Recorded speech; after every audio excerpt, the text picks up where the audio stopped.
know that very rarely is recovery a stopping of behavior one day and an embracing of long-term healing the next. It's full of shades of gray, and we want to embrace progress wherever it's occurring. One of our approaches is we're not here to convince you that life is better on the other side. We're here to erode your hesitation to living on the other side, right? With relapse being somewhat of a constant in recovery, we don't want people feeling the shame that prevents them from seeking help again. Sometimes it takes a few attempts, and we want to encourage people in that effort to get back on the horse.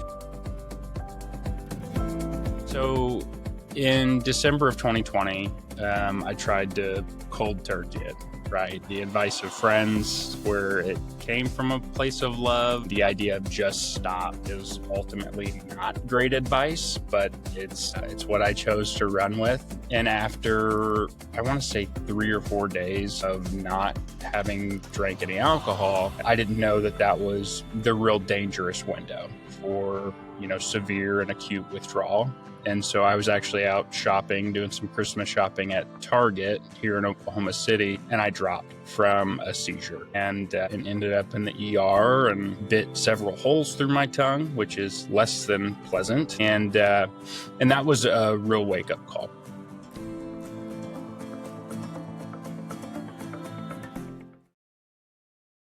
Welcome to Brainwaves by Opus, the podcast where we sit down with industry leaders to unpack their journeys, explore the latest trends, and talk about how they're shaping the future of behavioral health.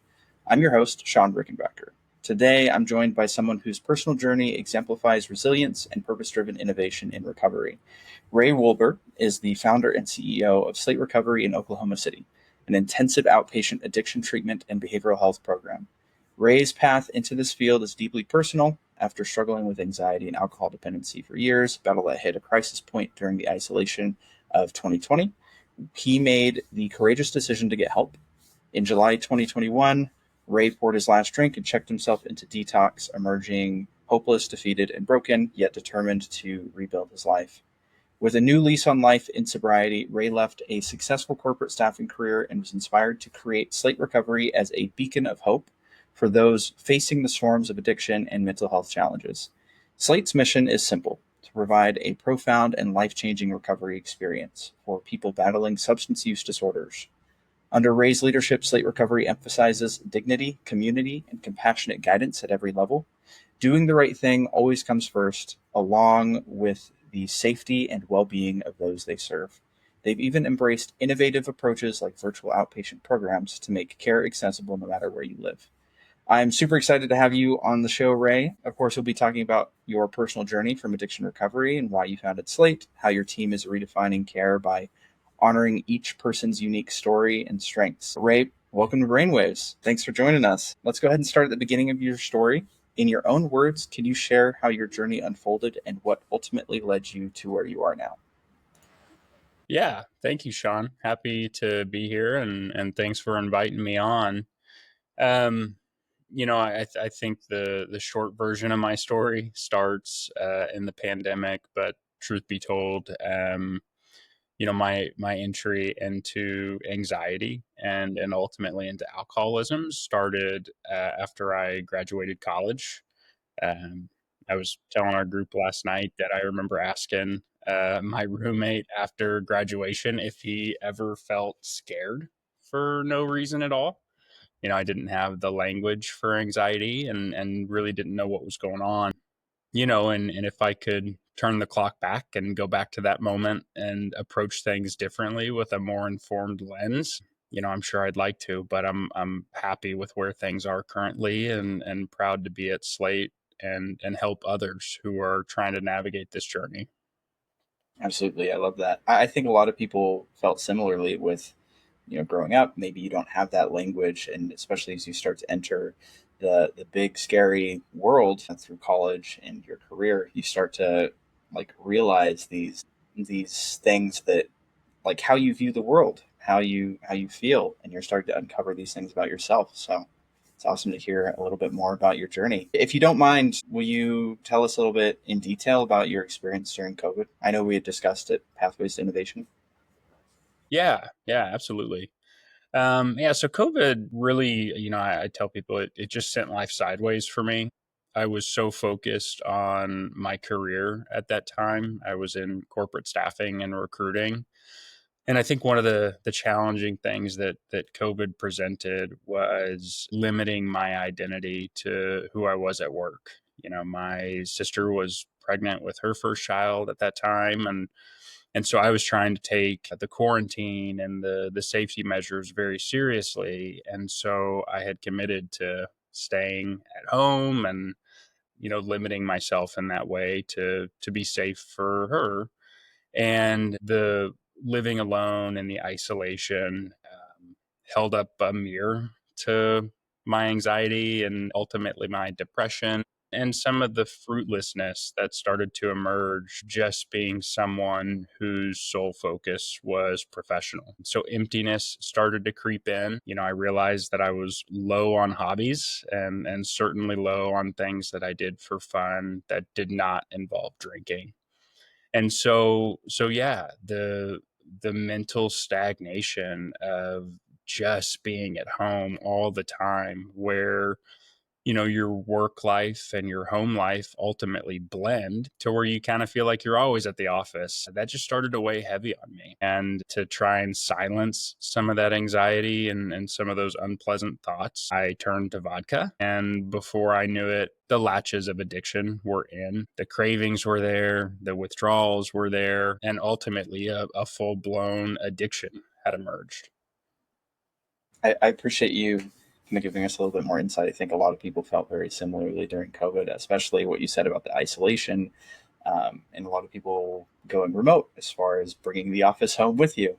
Right. Definitely something I can relate to as well. I've worked remote since COVID, but yeah, there's a lot that we learn about ourselves when there isn't the hustle and bustle of life kind of drowning it out, right?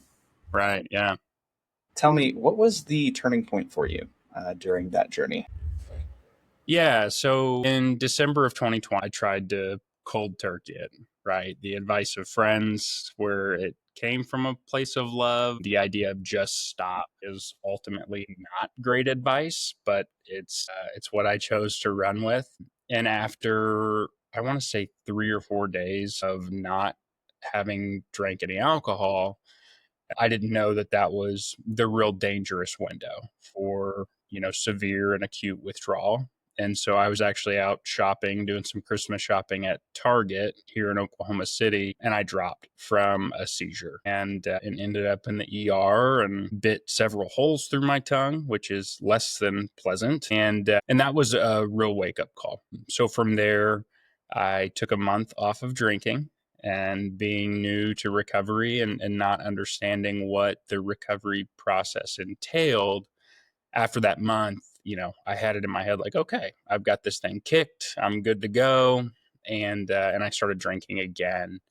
And by July of 2021, I came to the conclusion that I am back to square one here. Drinking had returned to a 24/7 endeavor. And the seizure had scared me so badly that I didn't want to risk it at all. I knew it wasn't in the cards for me to try and cold turkey this thing again. And so I ultimately called around Oklahoma to find a hospital that I could go to detox. And so I spent 4 days in a hospital and safely got alcohol out of my system. And fortunately from there, I was able to have lasting sobriety up until today, but I still had a lot of learning left to do. You had mentioned early on in the introduction just that coming out of detox, just hopeless and broken. I had not considered how much work was left to be done in not just figuring out what my life looked like going forward, but ultimately how I got here in the first place and some of the layers that I had to peel back to learn more about myself and learn, what were the voids that I was trying to fill? What was some of the emptiness a result of? Um, I really appreciate what you said about the journey being truly a journey. We think of overcoming something as being a steady climb and just being able to push through it, go cold turkey, just continue on with pure willpower. But it's always heartening to see that everybody's journey is different and everybody experiences the same similar human struggles that you talked about. I know that you sought after a hospital for your recovery, for detox. What made you switch over from being in corporate staffing to now having your own recovery center? Yeah. I spent a couple more years doing staffing after detox. And one of the things that became disheartening moving through the pandemic and having consulted and partnered with several companies in a few different states was just the importance that we placed on money and ultimately how, when push came to shove, money was going to take priority over personnel and staff. And I just saw a side of the corporate world that I didn't want to return to. And at the end of 2022, when Russia decided to invade Ukraine, it really started to shift some of that global conversation around what's the market going to be? How is this going to impact things here domestically? Are we going to have to tighten up and brace for another recession or another economic dip? And as those conversations started to emerge, I knew that I didn't want to stay in that vein professionally. And that my sobriety was ultimately going to be in the crosshairs of having to be somewhat of a corporate mouthpiece and endorse messages that I didn't believe. And so um, in February of 2023, I decided to step away from staffing and did not know what I wanted to do. But luckily, I was able to take a few months and just kind of put pen to paper and explore and figure out what's important to me and what do I want to spend my time doing. The luxury of having gone through alcoholism is I had a new frame of reference to look through, and wanting to innovate and do something valuable with my time. I thought stepping into the recovery space as a peer, having gone through it myself, that we could do things differently, that we could prioritize our staff in a way that kind of fixed or patched some of the gaps I had noticed professionally, um, and try and build a solution that didn't yet exist in the recovery space. Absolutely. I love that little bit of introspection. One thing you mentioned was you understood that with those stresses coming up, with those different talks regarding like the future of like corporate stuff with the invasion of Ukraine and all that, and like how much we focus on money, that a lot of things in recovery, I imagine, is taking yourself out of those situations that might trigger you with those different kinds of stresses, essentially avoiding a relapse. So I appreciate the deeper insight there. In regards to Slate Recovery and your mission and innovation, um, I know that Slate's approach to healing is described as deeply personal, treating the whole person by honoring their journey and highlighting their strengths. What does that look like in practice? Yeah. So, one of the things I like to say is this industry is not rocket science, right? It's not some wildly complex process that we have to evaluate each individual to figure out what the road forward is. I think more than anything, it's just being able to sit with someone who's struggling and let them know that not only is the other side of this possible, but that we can walk through it together. um, there's a huge stigma, especially in Oklahoma, around addiction and mental health, and maybe this narrative of you made your bed, now lay in it, and that's what we try to dissolve. Right, recovery is a long process, and more than anything, especially when we're just starting to work with individuals, is letting them know that they've got a safe place where they are truly cared for, that regardless of what the journey looks like from that moment, is we're always a safe home for them to return to. Relapse is part of recovery, and with relapse comes a lot of shame, and so we try and dissolve that from the beginning to let them know that the ups and downs of this, we've got their back and we're in their corner. And that authentic up to let them know we see you and hear you and understand you has proven valuable, right? We're not clinical cookie cutter operation. We're very personal in the way that we want to get to know individuals. We want to understand why they're here and help them understand why they're here. As I mentioned, pulling back some of those layers to figure out what was the road that ultimately led us down this path. But then we also want to evaluate, like, what does tomorrow look like? Our approach, we try to navigate through the 8 dimensions of wellness and have those very specific lenses to look through to figure out, what level of inventory do you have as it relates to recovery capital? That's kind of an industry buzzword. And really what it's saying is, if you've got a tool belt, what tools do you have that reinforce and stabilize your recovery, but also help to define, where you're at in life? Do you have a career that's rewarding? Do you have emotional support? Do you have community? Do you have financial stability? And to be able to look at it through those lenses gives us some objective touch points to help people see the progress that they're making.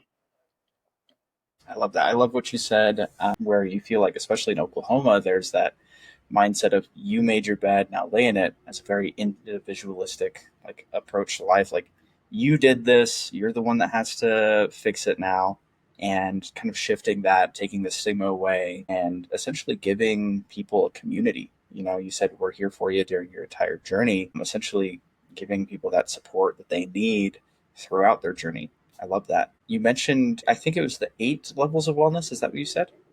Yeah, the 8 dimensions of wellness. 8 dimensions of wellness. It's just a clinical model that evaluates the different institutions in your life that help determine wellness, but also look at fulfillment, right? Do we have what we need to live a happy and peaceful and content life?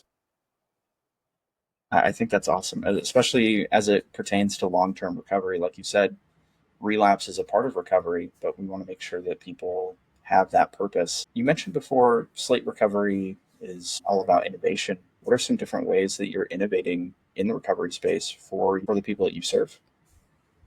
Yeah, so one of the ways we embrace a harm reduction mentality, right? We know that very rarely is recovery a stopping of behavior one day and an embracing of long-term healing the next. It's full of shades of gray, and we want to embrace progress wherever it's occurring. One of our approaches is, we're not here to convince you that life is better on the other side. We're here to erode your hesitation to living on the other side, right? With relapse being somewhat of a constant in recovery, we don't want people feeling the shame that prevents them from seeking help again.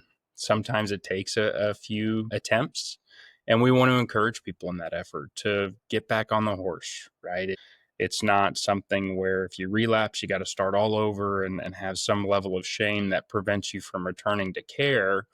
We want to provide that intentional level of care up front so that when things get sideways, or when you're embracing that tough season of life again, you know exactly where to go. So we want to erode the hesitation and the stigma of feeling like you're going back, and make sure people feel that support going forward.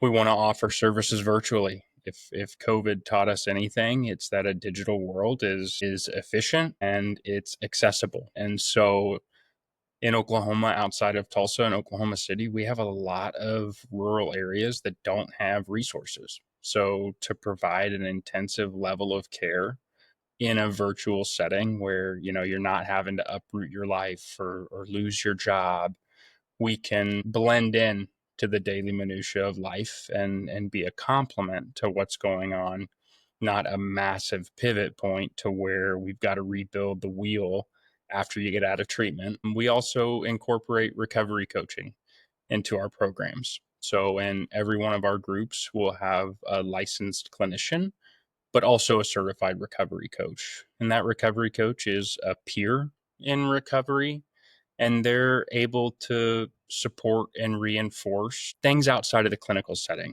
So, outside of the therapeutic models, how are we navigating our day to day life? Are we finding purpose in how we're spending our time? Do we feel fulfillment and support from our communities?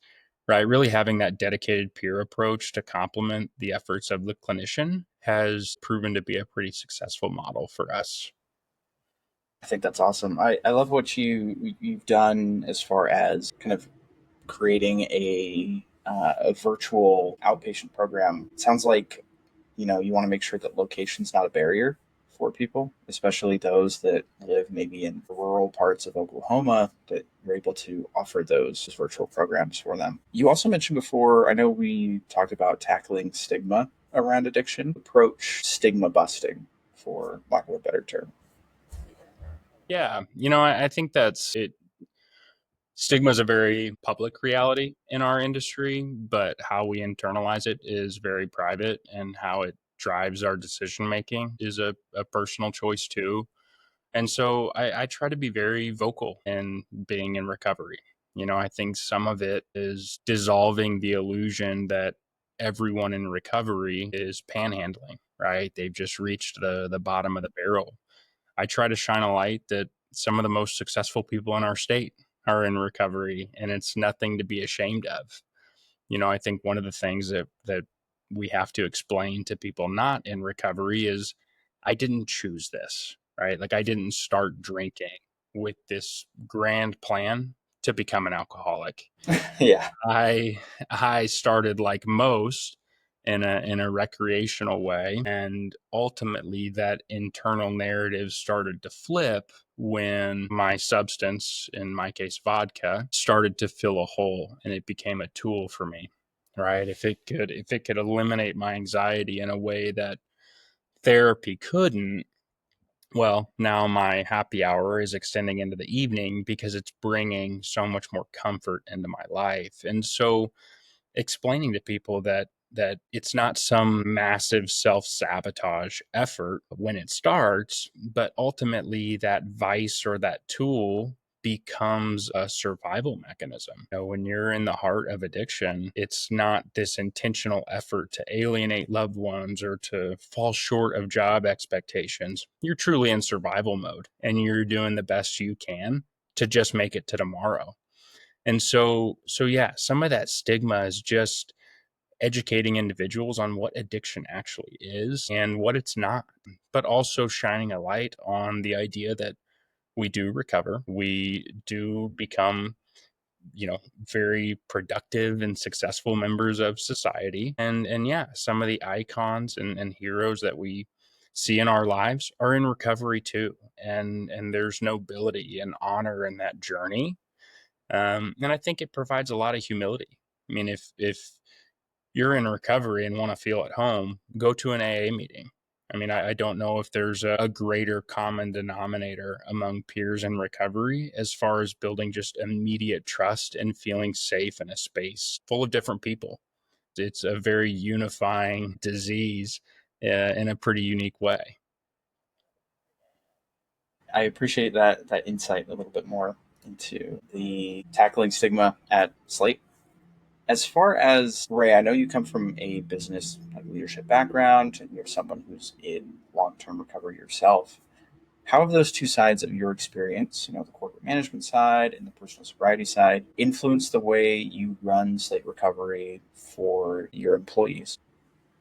Yeah. So, one of the things that I wanted to build with Slate was an organization that met the needs of a post-COVID workforce. So longevity and avoiding burnout, those are all feasible things. One of the things that we talk about in staffing, turnover is expensive, right? To rehire and retrain is an expensive move. And so my initial intent was, can I build an environment that the top talent in the industry would want to work at and want to stay at? So one of the ways we do that is we cap our caseload for all of our clinicians. In some of the environments that we see in the state, it's very high churn and burn. And if you encounter burnout, great. There's someone behind you ready to take your seat. And that's just not our mode of operation. I want our clinicians to be our top priority, right? Our personnel is our greatest asset. And so if I can protect them in a way that they feel fulfilled and rewarded and taken care of and protected, then I know I've got a long term plan and a team that's ready to execute on that plan. So yeah, from the tangibles of making sure they're not only compensated fairly above market averages to make sure that they've got flexibility in their schedule to live the lives that they want to, making sure that they've got room to explore and learn and grow and promote. All of that exists here. And it's not a matter of we have the carrots that people want to pursue. It's just our day-to-day operation. It's the standard offering for employees of Slate. And yeah, it's the idea that I don't want to spend all my time recruiting. I just spent a decade doing that. So I want to spend time with people that want to be here and that believe in the mission. And I think we've found that. Absolutely. A little off topic, I was just talking with somebody, the leadership here at Opus, and very similar stuff. You find the right people, you treat them well, you keep them as long as they'll stay, but you essentially try to remove those barriers for them to be able to, in your case, help more people, right? You're trying to make sure that they are supported, fulfilled, and are able to bring their very best to the people that, of course, matter the most, your patients and the people you serve. I love that. It sounds like we've got very similar missions, so I appreciate that. Um, More questions, I guess. Since you made the shift from corporate to recovery center, what has surprised you the most about starting and running an addiction treatment center? Yeah, that's a great question. Not so much of a surprise, but just a reinforcement of the idea that you have to stay agile and adaptable. One of the things we talked about in staffing that has absolutely proven true in treatment is having a tolerance for ambiguity. We've got a plan, and I spent a lot of time putting pen to paper on how I thought the X's and O's would play out here, but ultimately having a willingness to deviate from that plan to build solutions that fit the needs of the moment, even if those aren't the original plans you came in with. There's just a lot of factors at play in treatment, right? It's finding clientele. It's working with insurance companies that move at their own speed and operate by their own rules, especially in addiction recovery. We don't have clients coming in that are on some massive winning streak. Most often they're at their lowest points. And a lot of times that comes with financial implications that can be pretty devastating. So identifying revenue streams that don't solely rely on the client's cash availability, right? So there have just been a lot of moving pieces that we've had to stay agile with and embrace as realities of this industry. In Oklahoma, we don't have some dire pressing need to support these communities. We have different priorities at the state house. And so a lot of times it's up to individual providers and community leaders to work together to find solutions that meet the needs of our clientele. I love that. Again, it brings it back to the community always. The people surrounding it, just making sure your clientele are supported. But if you could go back to speak to yourself on the day you decided to get sober, in that moment you checked yourself into detox, what would you tell Ray? Mm, that's a great question. Yeah, there's a lot of things. I think one of the most pressing ones is be okay being okay. And what I mean by that is, prior to being in recovery, I think I pursued excitement and challenge and a social calendar that felt thrilling and invigorating. And in recovery, there's a new level of simplicity that can sometimes feel very still. And I had to learn to just be okay with that, right? To accept a day, even if it wasn't wildly victorious or horribly devastating. It's okay to exist in that middle content realm. So yeah, that was a challenge and a lesson. I think we live in a digital age where social media constantly tells us we don't have enough, right? We hear terms like hustle culture and grind it out and get the second job and outwork everybody else. And ultimately, one of the questions I'd ask myself is, for what? Like, what do I want out of this life? And why am I bending over backwards to pursue something that's ultimately unattainable?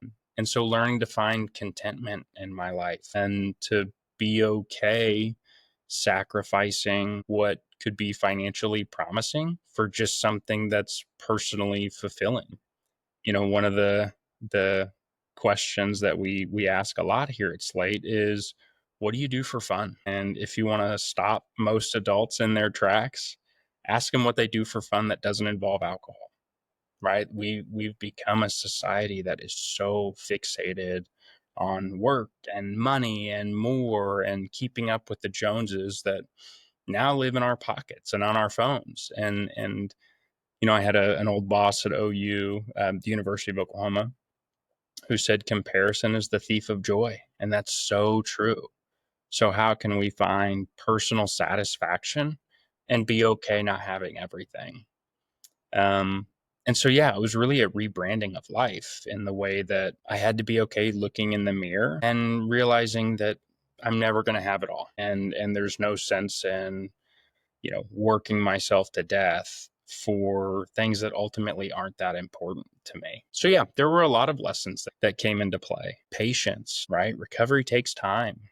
Being okay that you don't have all the answers now, but that you're just doing the next right thing and knowing that over time things will emerge and it'll start to make sense and you'll find routine that brings balance and joy and happiness and challenge and all the things we want in life, but it's not going to happen overnight. Absolutely. I love that. It sounds with your story previously, for lack of a better phrase, it went from chasing the high, essentially, of having a busy life and all these fantastical things to just being okay with the simplicity, being okay with being okay and stability that comes with it. I absolutely love that. I was just speaking with my wife the other day that I feel like anything can be a vice. There's just a lot with some stigma, and there's some with a positive stigma. You mentioned hustle culture. I think a lot of people's vice is business. They get into that. They keep at it. It takes over their life. It's just a matter of whether or not you moderate things. You're living a nice, stable life. Another question I have for you: if you had to sum up your journey from struggling with alcoholism to leading a recovery movement in just one sentence, what would that sentence be? Hmm.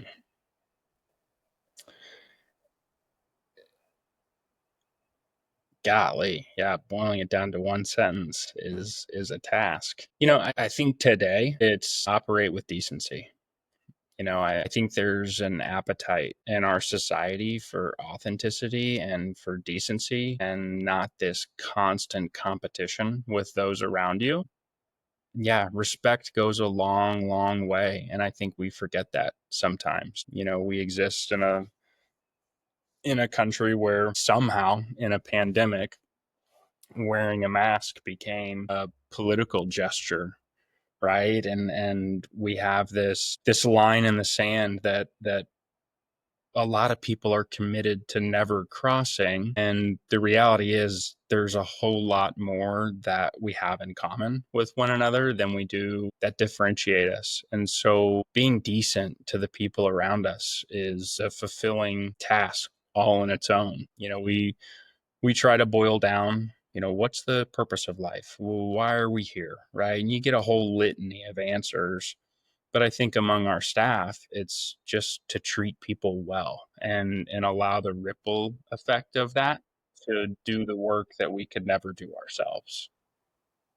Love that. Operate with decency. You mentioned the line in the sand that we, a lot of people don't want to cross, but I think as well, like we mentioned before, those lines that we create arbitrarily create isolation, like a lot of people felt during the pandemic. And it's only through community that we're able to um, essentially like have that the support group and everything that we need to have long-term recovery. Um, One last question for you, pretty off topic. Do you have any book recommendations for our audience? Yeah, I do. I'm actually reading right now. It's by Dr. Gabor Mate. It's in the realm of Hungry Ghost, and it's just anecdotal stories of his work in a very high risk, high need level of addiction. So where homelessness comes into play, where bargaining for your next fix comes into play, and yeah, there's just a whole lot of humanity baked into there that allows maybe some grace to seep in, to realize that we are all trying to navigate a very confusing and fast-paced world, and that ultimately we're in it together. And the more that we can see that, the more some of these solutions and community-based efforts start to emerge. And you just mentioned it, the importance of community is so vital, and I think we can all do maybe a better job of building that community and being a part of that community. And so, yeah, in the realm of Hungry Ghosts would be my recommendation. I love that. I'll have to check it out.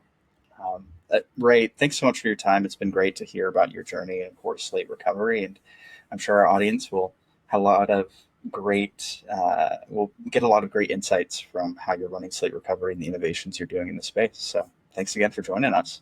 Yeah, thank you so much for having me, Sean. I appreciate it.